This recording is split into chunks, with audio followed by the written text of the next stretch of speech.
Good afternoon, everyone. Bonjour tout le monde. Aujourd'hui, j'ai eu la première d'une série de réunions visant à établir une nouvelle relation globale entre le Canada et les États-Unis. President Trump and I met today as leaders of two sovereign independent nations.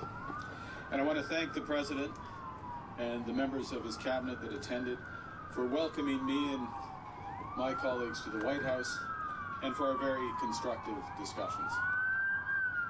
I conveyed to the President today what our countries have long proven to be true, that Canada and the United States are stronger when we work together. We can get a better deal for our workers. We can create more opportunities for our businesses. We can build stronger economies across North America when we work together.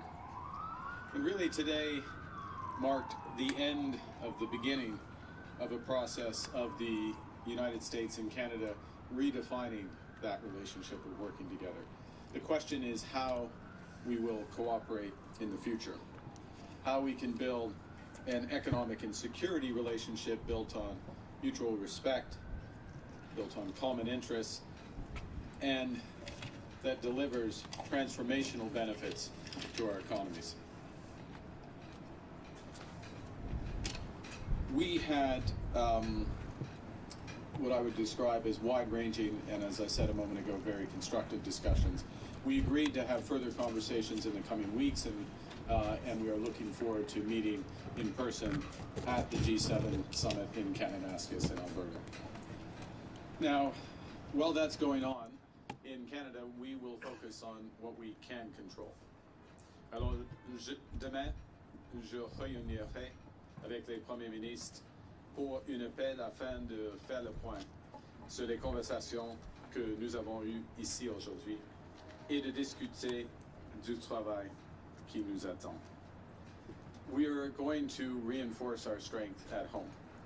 We will reinforce Canada's security for an increasingly dangerous and divided world.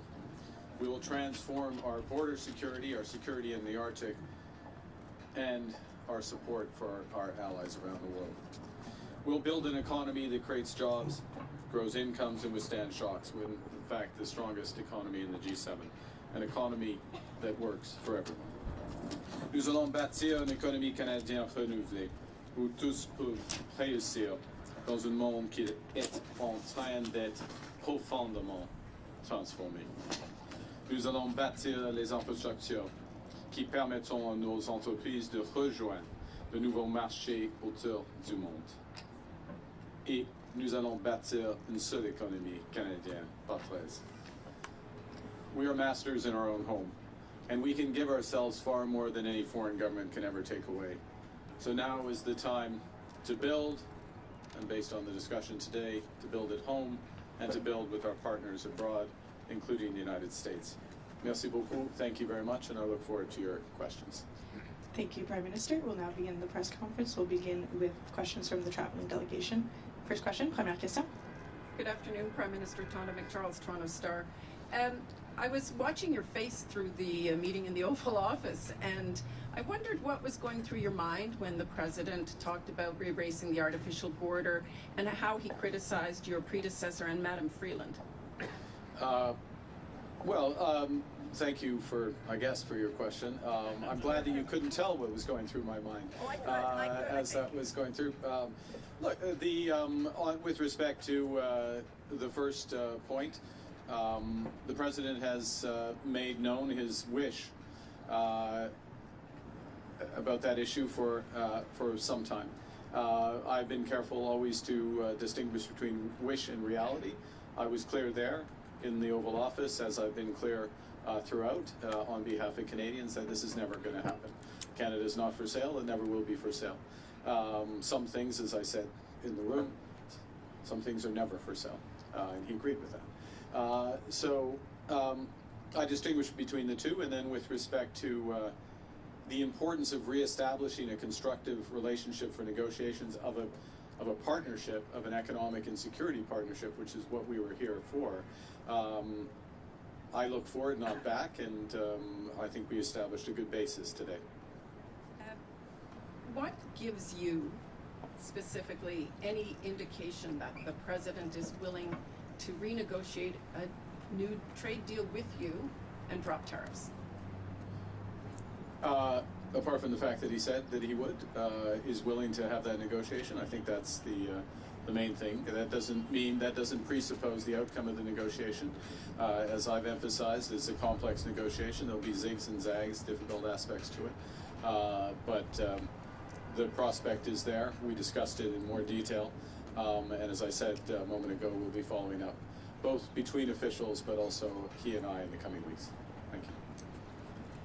Mr. Paul from CNN. Sorry, no, we're going to Bonjour, Thank you.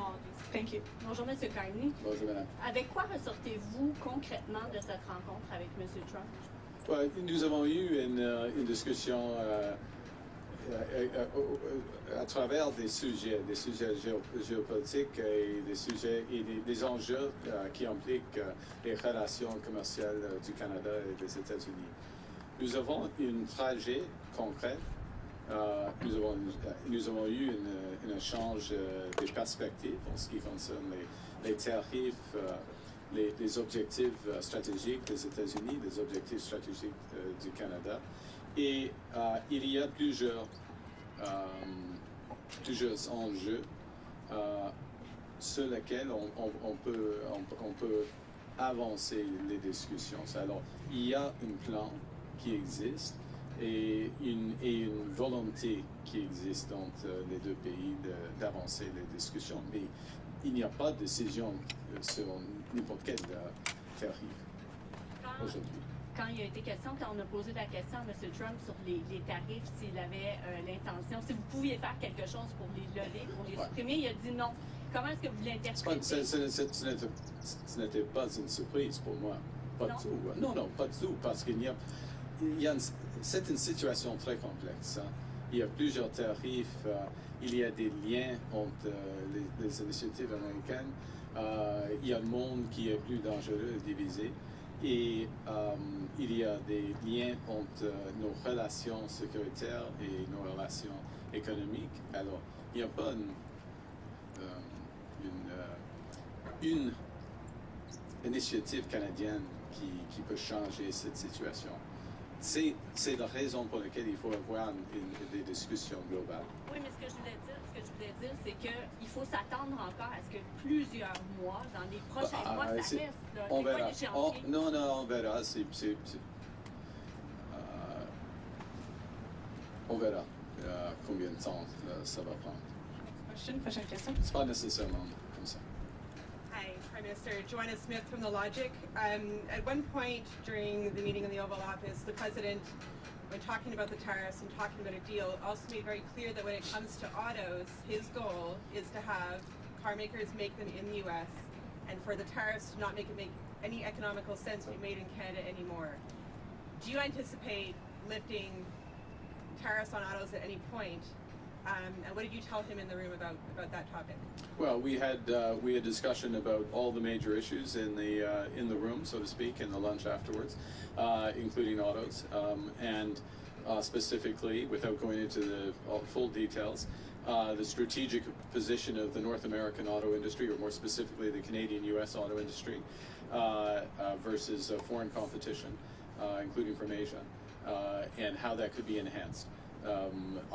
I and the Canadian government, and I would say the Canadian auto industry, I would actually say the auto industry as a whole, is of the view that Canada, the Canadian auto workers, Canadian auto companies, Canadian parts companies, Canadian steel, Canadian aluminum, all play an important role in enhancing the competitiveness of American auto companies. So we will continue to press that case and look for an arrangement that takes full advantage of it for the benefit of the United States, but of course, from our perspective, very much for the benefit of Canada. And what did he ask you about China in your closed-door meetings, and what did you tell him? That's why they're closed door. China came up?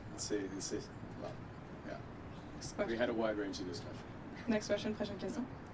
Bonjour, M. Carney. Michel Sabat, la presse canadienne. Je vais essayer de faire du chemin sur la question de ma collègue Mélanie un peu plus tôt. Est-ce que vous repartez avec quoi que ce soit de tangible au niveau du commerce, des droits de douane? Et comme j'ai dit il y a quelques jours, je n'attendais pas qu'il y aura des fumées blancs ici.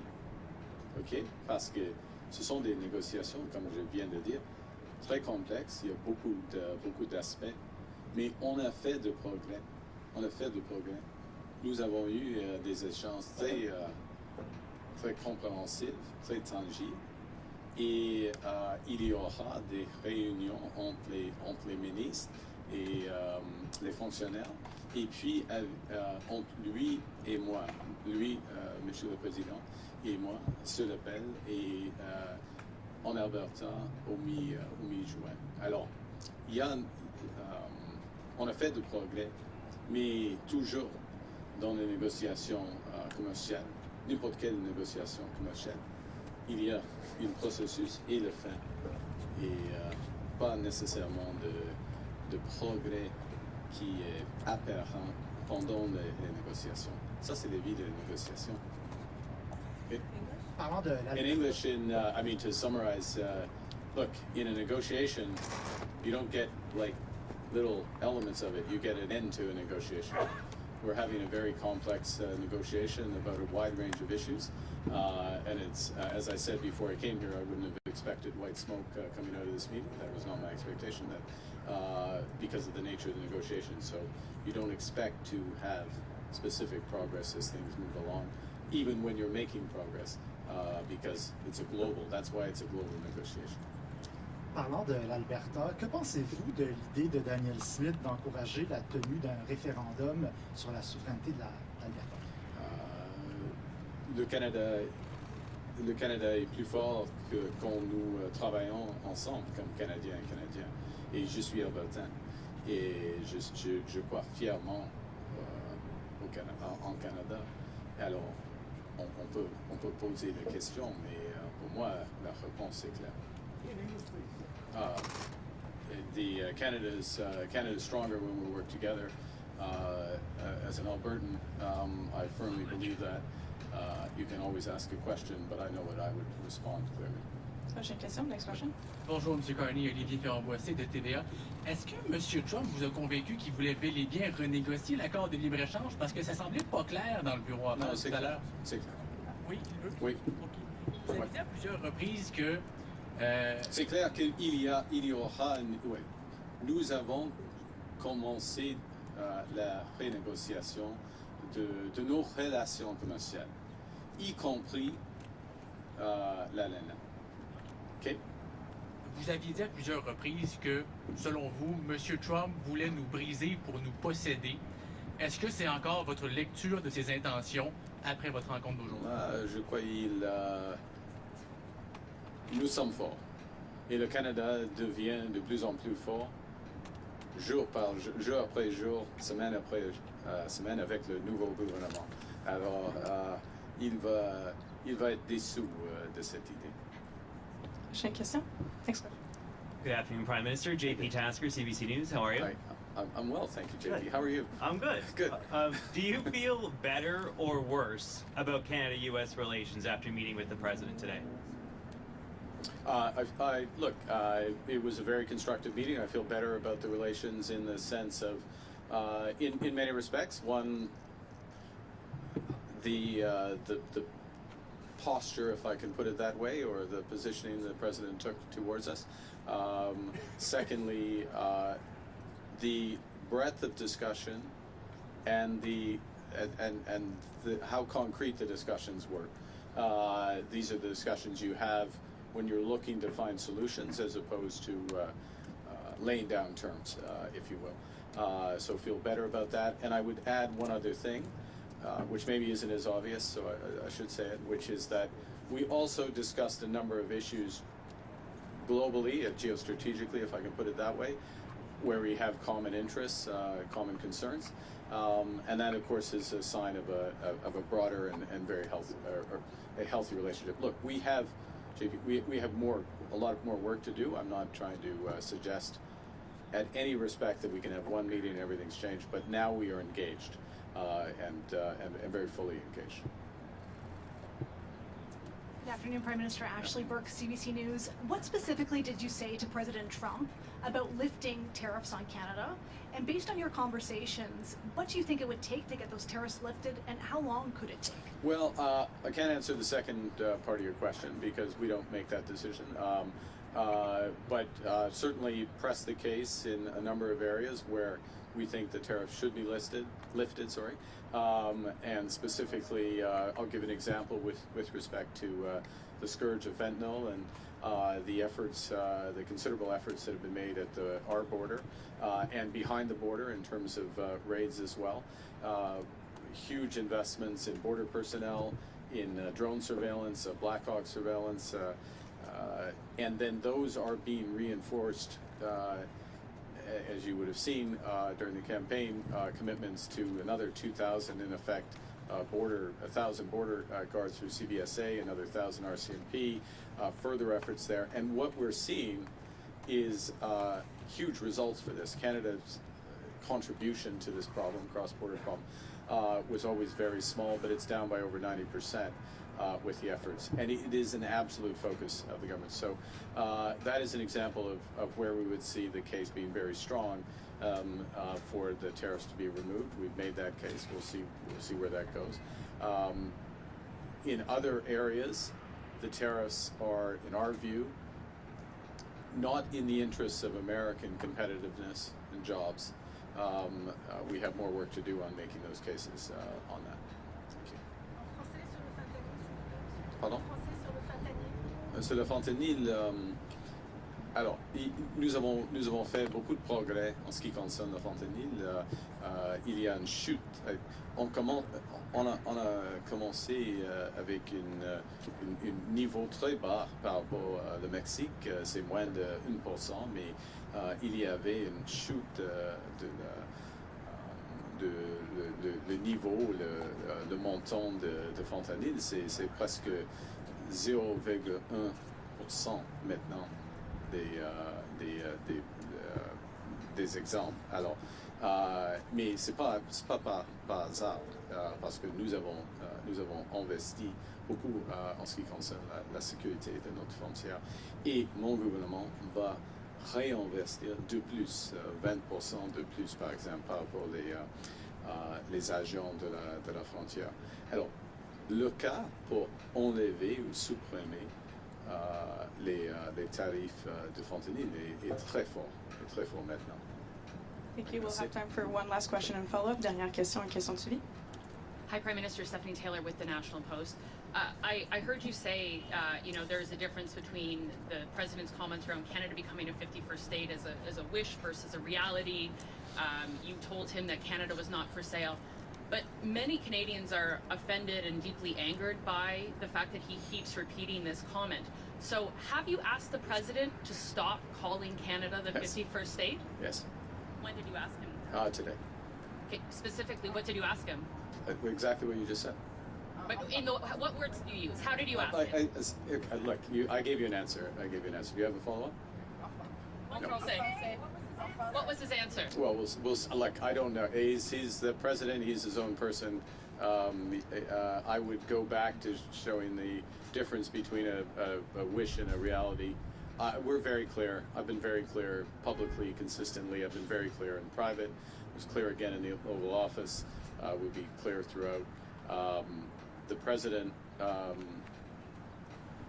he understands that we're having a negotiation between sovereign nations, and that we will only pursue and accept a deal that's in the best interests of Canada, not just in the short term, but in the medium and long term for Canada. J'ai dit, c'est pas utile de répéter cette idée. Je l'ai dit à lui, mais le président, il va dire ce qu'il veut. Pas. Mais il y a une grande différence entre la réalité et la volonté, comme vous le savez. This will be the last question. Sorry, just last question. Okay. Steph didn't take a follow-up, so last question, please. Thank you. Hi, this is Paul Munger from the Wall Street Journal. Given what's happened with the USMCA and the tariffs that Canada is facing, how do you trust that the U.S. right now is negotiating in good faith, and how do you trust the deal you signed? We'll make that determination over the course of the negotiations. I mean, that's the bottom line on that. It's a process. You see, and I would emphasize the following, which is that we have been in the process, as most would know, of an election, and so this is the point at which a serious discussion begins. And so we had the president at his invitation. I'm here. He welcomed us. We had a very substantive, wide-ranging discussion with the president, but in the presence of the vice president, the secretary of commerce, the secretary of foreign affairs, and beyond, his chief of staff as well. Now I'm in trouble. Stephen Miller. I think that covers it. I hope so. And we have some very specific things to follow up on and build out from that. And in any negotiation, then you make a determination based on that. It also, part of what you make a determination based on are the incentives aligned in the agreement that you get. And I think the lesson would be of this experience is to ensure that the incentives are aligned and durably so between the two countries, and that is a way that agreements are self-reinforcing. Thank you very much. Prime Minister, this was the next press conference. C'est ce qui met fin à notre conférence de presse. Merci.